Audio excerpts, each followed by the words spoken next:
Welcome to Tokyo. In this series, we're moving district by district.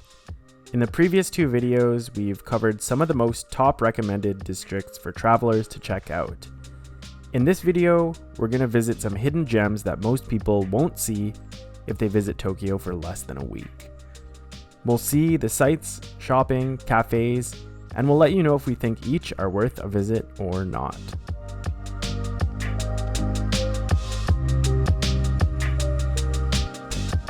We're starting things off with a visit to Kichijoji, which is about 20 minutes west of Shinjuku Station and is farther west than most tourists will often visit in Tokyo. We heard good things about this neighborhood, and it's one of Tokyo's most desirable areas to live. Straight off the bat, we walk west from the subway station and get to a really nice and walkable area with tons of vintage shopping and some cafes sprinkled around too. This exact antique store was so cool. Lots of old vases and ceramics, and I ended up buying a couple from the 1800s. Bonus points for this extra large pot that had a fish inside.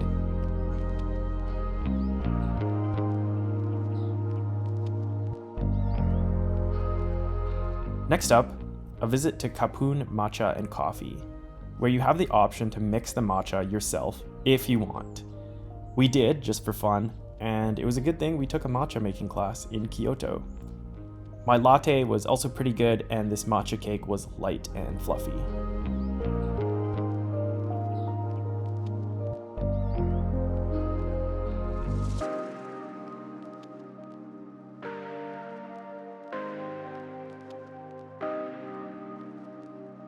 The Kichijoji strip is full of really cool stores, and they have a more small business or artisan feel compared to some of the busier big box stores that you can find around in Tokyo.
Oh my god. Okay, so like how does it move? Anyway, it's cute. As we return towards the station, it becomes a bit busier and there's more going on. Not as chill as the other parts of this area. Nearby, we tried some of these croquettes. The price was very fair and it was one of the better casual eats we had. It's cash only though. Leaving Kichijoji, I definitely recommend it if you want some shopping and chill vibes. It's fairly small, so I won't recommend it over other famous areas, and I wouldn't visit if you only have a few days in the city, but it's still a great change of pace and good for a chill morning. Also on the west side of the city, and on the same subway line, is Nakano.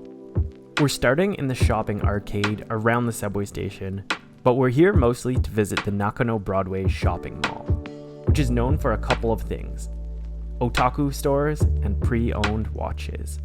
An unlikely combo, but kind of a good time. The mall first opened in 1966 and has an old school feel to it. No name brand stores, low ceilings, harsh lighting, narrow hallways. It kind of reminded me of those so-called dead malls that you might find in America, especially with many of the stores closing before we got there in the evening.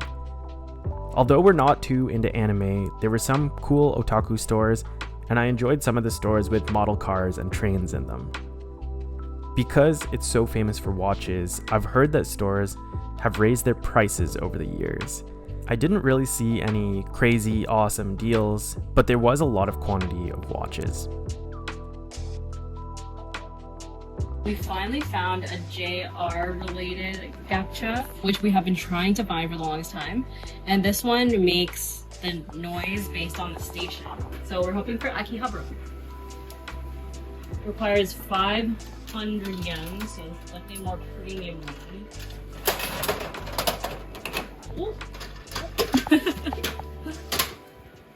I can't tell which one we got.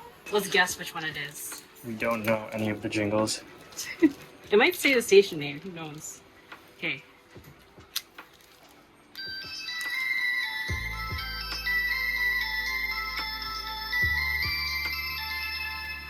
Okay, I don't know what that is. I've not heard that one before. It is Shinjuku. Mmm. Shinjuku! Sorry.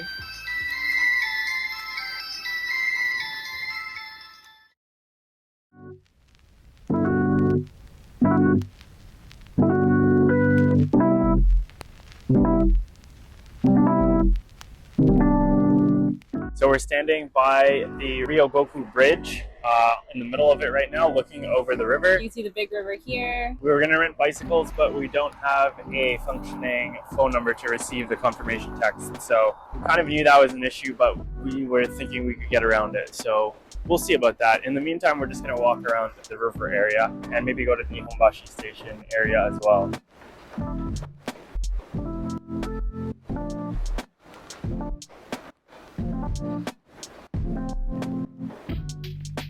On the way to our main destination of the day, we stumbled upon Byron Bay Coffee, an Australian surf-themed cafe chain. I would recommend it, the coffee was nice, but there's no real reason to be in this area. There's not much going on around here, but I would check out one of their other locations.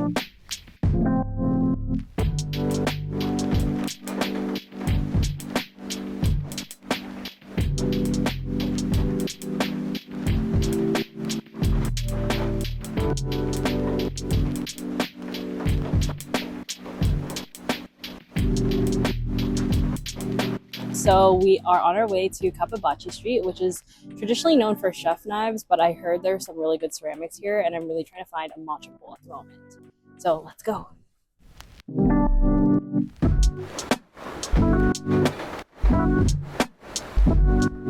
We walked up and down Kapabachi Street in both directions and checked out a bunch of stores in search of the perfect matcha bowl.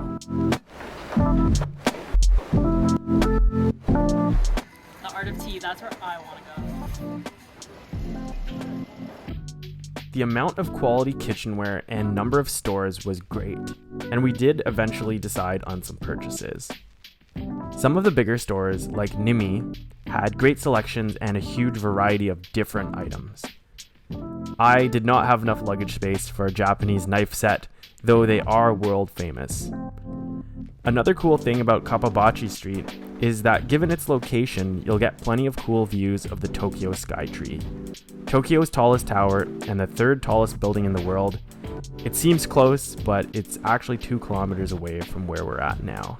Like other spots, I wouldn't call Kapabachi a must-see compared to the other big-name areas, but we did have a great afternoon here, and I could definitely see myself coming back to explore more. All right, so we're heading out to Ikebukuro this morning. We're hoping to go to Sunshine City and visit the observatory deck on the 60th floor. Get some more city views. A little bit of casual shopping and explore a new area for us.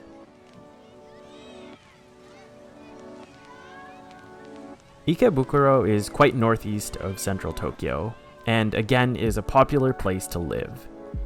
It was certainly busy with huge crowds out enjoying the nice weather on this weekend that we visited.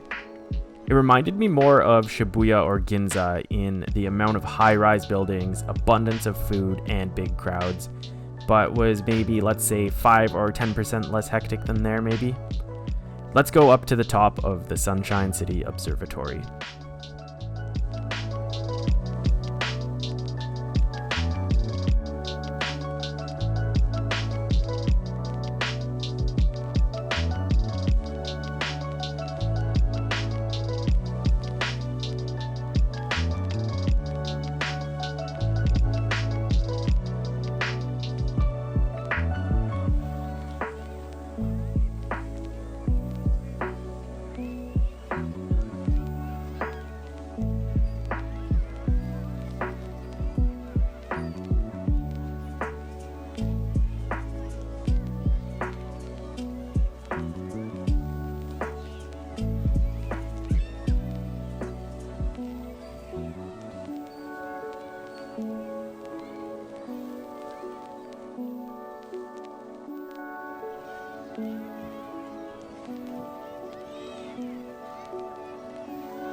A quick elevator ride down, and in the same building, we had to check out this gacha toy store.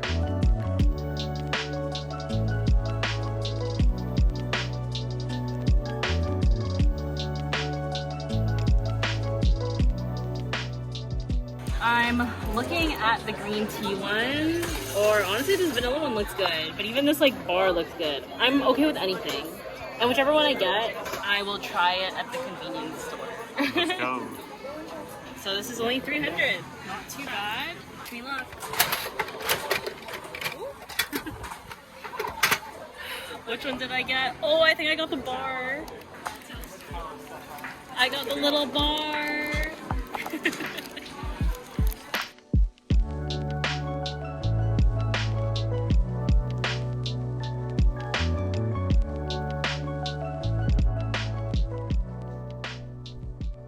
As we grab lunch and head outside again, let's discuss our thoughts on Ikebukuro. It's quite far, so will require at least a half day of planning, but I think it's worth it just to come for the Sunshine City Lookout Tower, which is one of the better lookouts in the city. On top of that, the mall is great and there's plenty of food options around the station area. We didn't have more time, but I know there's other attractions nearby too, like a botanical garden, some shrines, and an aquarium built into the mall. As we've learned through this series, the most famous districts in Tokyo have earned their reputation and are recommended for good reason. I don't think you should ever skip going to Shibuya, Asakusa, or any of the other big name areas. But if you're in Tokyo for a longer time, I definitely suggest a visit to Ikebukuro, Kichijoji, or any of the other places we visited. The beauty of Tokyo is that there really are a million itineraries for a trip, a million places to visit, and a million hidden gems. There's something for everyone, whether you want the historic past or the bright lights of the future. There's so much contrast, character, and surprises. For now, it's goodbye to Tokyo and Japan, but I'm hoping we'll be able to come back many times more in the future. Until next time, Tokyo.